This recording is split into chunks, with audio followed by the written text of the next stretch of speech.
We're going to focus on the 12-inch radius right now, and then Alex is going to talk to you about some of the finish and cleaning up that you're going to do on the back of the neck. Don't worry about the glue and all of that that's spilling out right now. We'll get that radius on there, and then we'll worry about getting the back of the neck. So the first thing that we need to do when we're getting ready to sand that radius is we need to make sure that this fretboard is perfectly flat. Okay, perfectly flat. And a way to check that is to use this straight edge here and set it on the fretboard, making sure that you're not over the top of any of those fret dots that might be sticking out, right? And kind of looking at that and seeing if you can see any light through that straight edge. And this one is in really good shape, okay? So it is flat. I can see just a couple of spots of light, but I'm not seeing any major areas. What you would typically see is if you're sitting this thing down here, is you would see if the neck is cupped this way, right, concave, then you would see some light underneath in this area, and it's pretty obvious when that happens.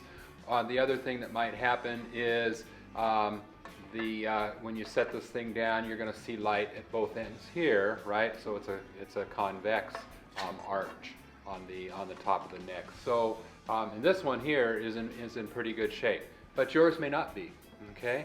So what do we do if it's not flat? We have a truss rod that's going to be installed into the neck. And this particular truss rod right here, I've taken the plastic sleeving off of it so that you can see how it operates, but normally the plastic sleeve would be left on. But the truss rod is installed in the neck, flat side up. So there's a flat side and a curved side. So we want the curved side toward the neck and the flat side toward the fretboard. And so it would be installed just like that. Okay, and then we will use this wrench here to be able to adjust the truss rod to take out the convex or concave nature of your particular neck. And I would expect more often than not there's going to be a slight amount of adjustment needed. So the way this truss rod works here is I'm going to go ahead and put it in this vise as if it's stuck inside. By the way, this is rectangular right here, so it won't turn inside the neck. So I'm going to set that there.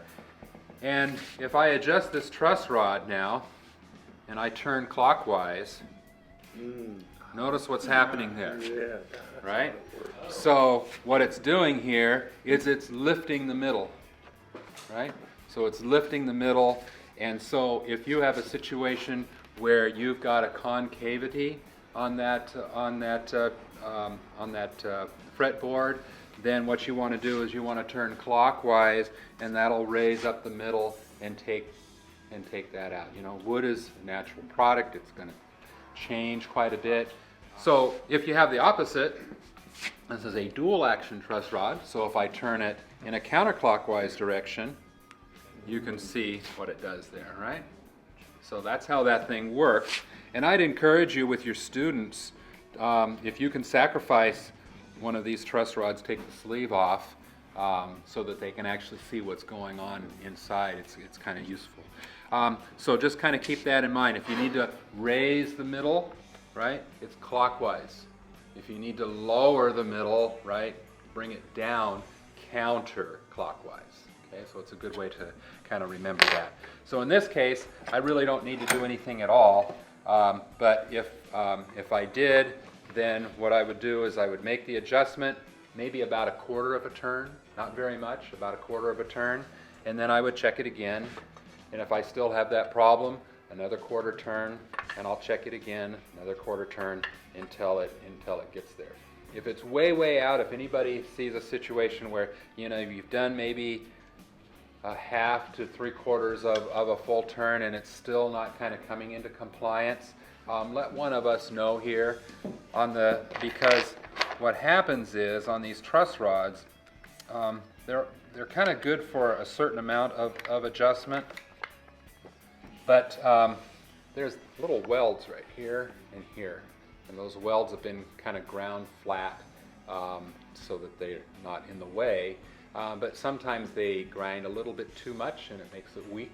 And so if you torque too much on that, these little welds break, right? So in that situation, just to kind of give you a heads up on that, if, for instance, you needed to take out a large convex situation there, then what I would do is I would have somebody right here kind of push down right here while you're turning that. And that takes the stress off of the truss rod.